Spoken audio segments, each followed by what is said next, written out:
Isang mapagpalang gabi. Sabay ayos sa buhok ni Ate B.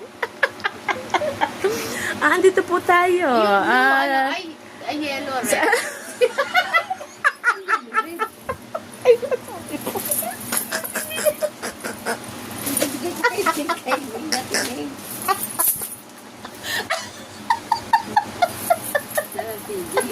Kasama mo yan sila.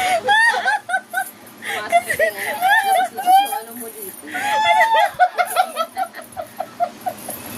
Hindi na. Ayan, isang costume. Nandito po kami sa relocation area. Namimigay po dito ng ayuda ng damit. Kaya ito po, costume. Ito po, accentuated with gold coins. Miss B. And ano,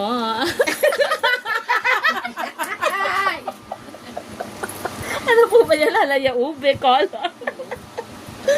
Ayan. Bagay na bagay po kay Ate Neng. Malayo pa lang. Kita-kita na po siya. Direct ko. Wala na yung kulay ni Ning. Ito. Kaya ano. Kaya Amelia. Ano po ba yan? Oo. Ano ba yan? Yung ano. Kala ko malis. Papatong yan. Saan po pinapatong yan? Ito po ang taga-demo, si Ate V. Yan po ang gamit niya kapag may shooting po.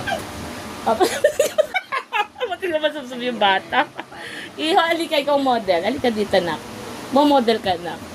Ito si, si Shakiro.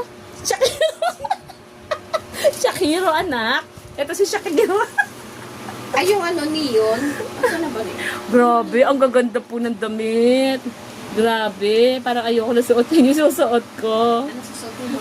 Ayun, same pa rin yung pula. Maliit kasi, binili ko. Yung pula kamata yan. Pwede naman siya Cut muna ano ako. lang. Ay, open Ito, lang. Open lang siya. Kasi masikip dito sa Maraming salamat po sa pagdalo ng isa nating guest ngayon. Ano masasabi mo yung Mr. Shakiro? dito. Iho? Maganda po ba ang costume ni Ate V? Matulala lang si Shakiro.